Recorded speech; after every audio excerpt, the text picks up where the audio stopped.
Okay. So when I started the video in the first place, somebody called. So this is what I put in the seasoning. In the meat. That's what's on there right now. Some Dale's seasoning. It's like a marinade, but it tastes really good if you marinate your steaks in it. And beef, it's super good. I sound like some damn cook or something that's trying to teach somebody how to do this for real. Alright, so let me see if I can set this up, because I'm not. Can you see? Oh shit, you can see I just stuck you in the microwave. Okay, bitch. So I'm not gonna put a lot of seasoning because the packets have seasoning on it already. And also, that's the packet. That's the one I'm using, but if I could have, I would have used the store brand. It doesn't matter to me. So, put a little garlic salt. This time I'm going to put a little onion powder. Sometimes you can chop up onions in here if you want, but I don't want this time. Some pepper. You gotta add the pepper. And then stir it up.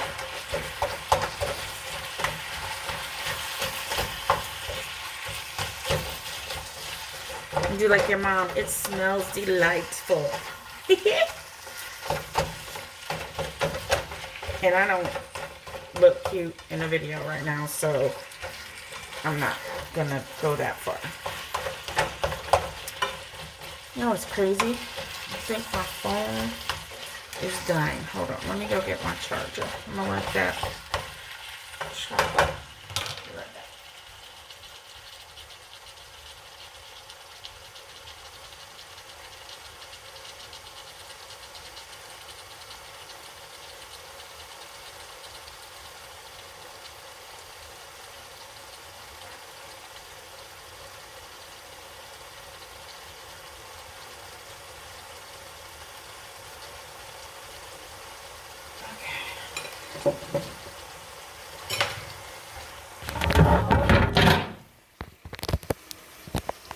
Let me rig some ghetto-ness up in here.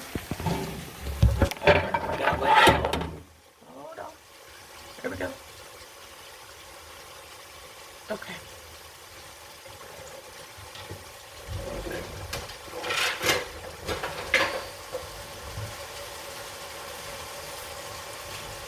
Now, sometimes I use this little gadget, whatever it's called. I know all these items have names, but I don't have a clue. But it's a little thing to squish up the meat, to chop it up.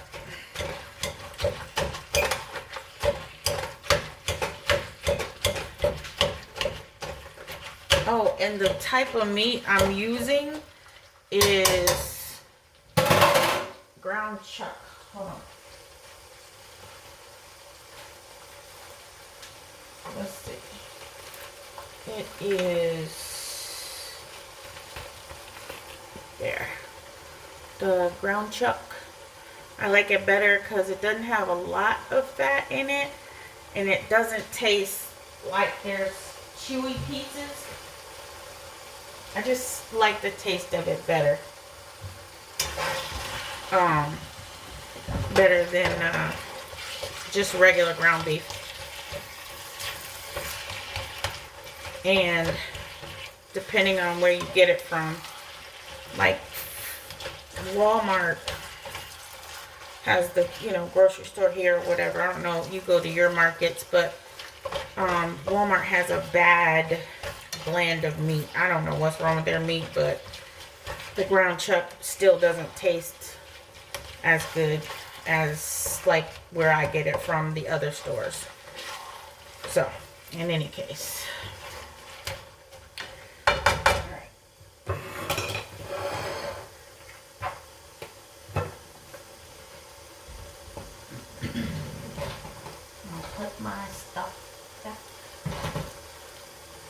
don't need any more seasoning.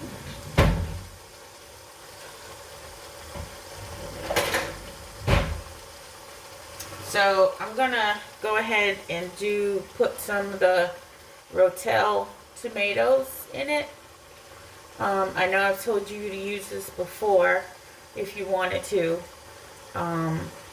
And I like the one with the diced tomatoes and lime juice and cilantro. So it's like adds a little bit of spice to it, and it puts some of the vegetables in there without having to chop them up.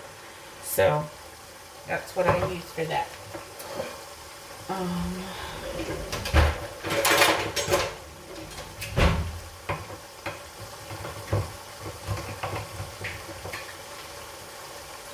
What I typically do is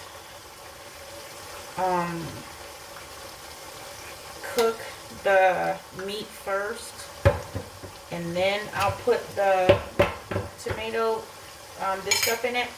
But because the juice can be a little bit salty, I'm gonna go ahead and cook it in here, and then I can drain any excess juice from it. But this was also a way for me to add vegetables when I had to do it for the kids. So it looks like it has peppers, onions, hold on, tomatoes, chopped green chili peppers, lime juice, cilantro, and looks like there's some onions in here, but I don't see onions on the thing. But anyway, this is what it is. So with the cilantro, it's a little spicier, but like I said, I don't want to keep that juice in there.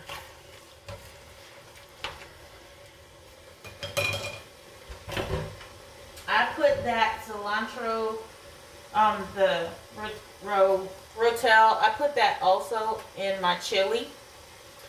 And it's really good in the chili too.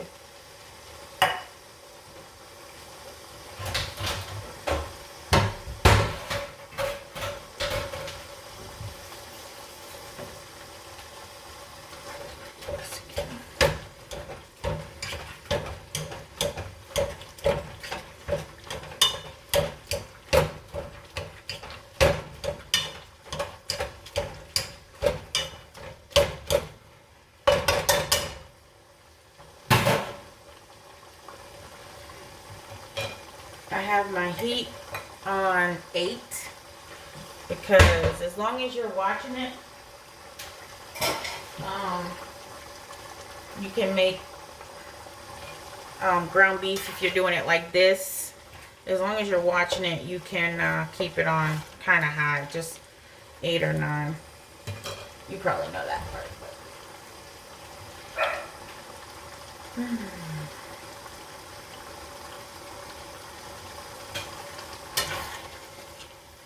So the meat is brown, looks pretty good.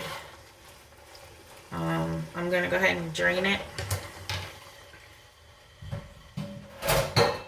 You don't need to see this part because you already know that part.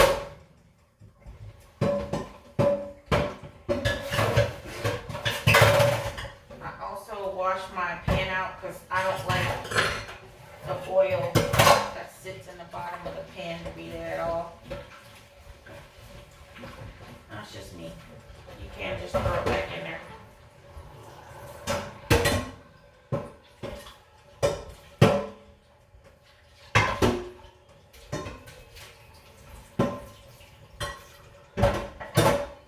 Okay. When I strain it, see the oil that's still coming out there? I just make sure that all of the excess oil is out, because the oil is sometimes a flavor for some things, but for this, to me, it just makes it greasy tasting. So I try and get as much of the oil out as I can.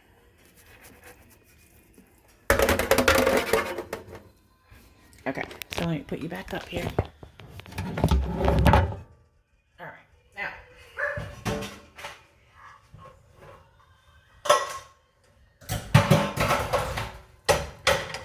So there is the mixture. And so I'm going to turn the heat down to like 5 so that the seasoning packets can cook in there.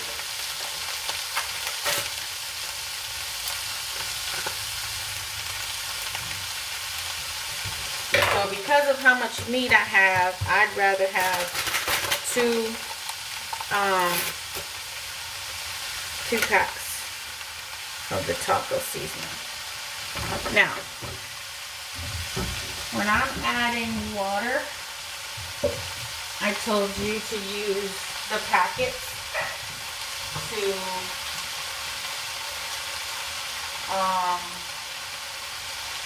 measure like the amount of water instead of the way they tell you. But what I like to do is really, it doesn't have to be the packets. It's just really just enough water in there to cover the meat because I don't like it too watery. And then to be able to cook it down so that it's not powdery.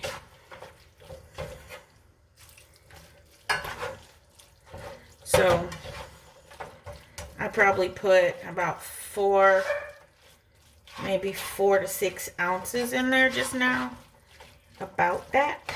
But as you, hold on, let me go get Bubbles because she annoying me. Hold on.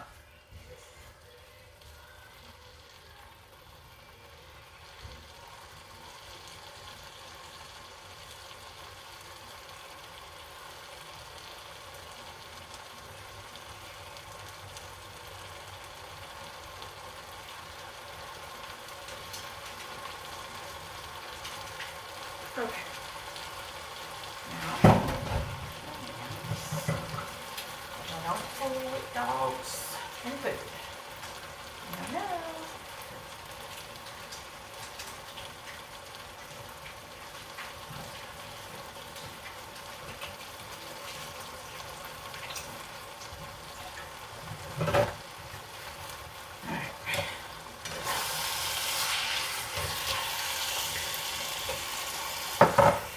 So what probably is good, best to do is put a top over it and let it simmer. If you're doing other stuff, let it go a little longer with it covered. But since I'm not covering it, I may put a little bit more water so it can cook down some more.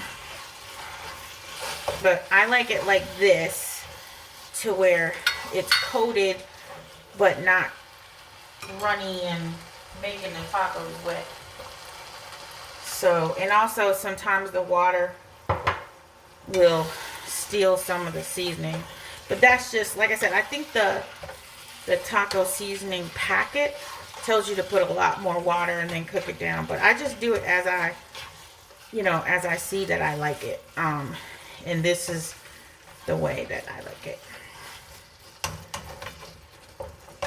And also when you add the tomatoes in there and the seasoning, the, what do you call it? The tomato stuff, the Rotel stuff. I used to do it that way too, to add the vegetables, but also to give, it makes it a little bit more. Like, so if you have to spread it a long way, which you don't have a problem with, but if you have to spread it far, then, you got a little extra added. Not that you give a shit about that, but I'm telling you anyway, since I have to do a damn video. I guess this is what people do when they're trying to cook. They gotta talk all the damn time, so that's what I'm doing, talking. Deal with it. Get over it. I'm cleaning up my mess.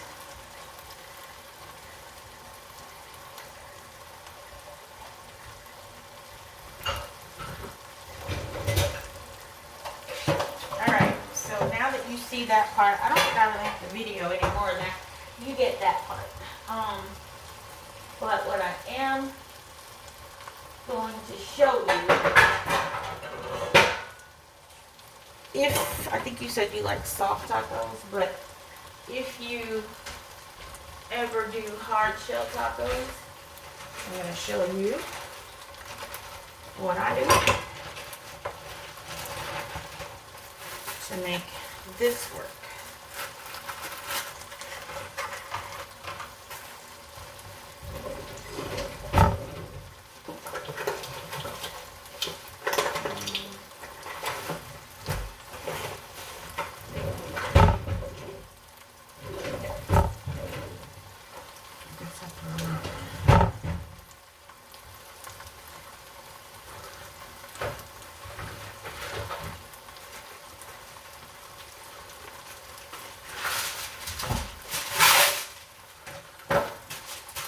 So, take some foil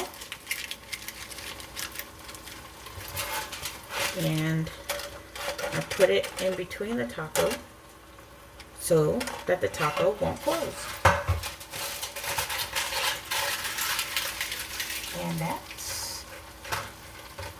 And I already turned the oven on so the taco won't close. Soft tacos, I don't know if you put them in the pan or in the oven, but the soft tacos, I just put them in the pan for, you know, till it starts to kind of bubble a little bit and get hot. I don't like them cold, but you just put them in the pan like a regular pan, flat pan. Even this will work after you're done with it, but put it in the flat pan, let it bubble up a little bit on, you know, kind of on both sides. You can let it get brown if you want to, and then, you know, roll it up and eat it that way. But whatever suits your fancy, darling. That's it. Love ya.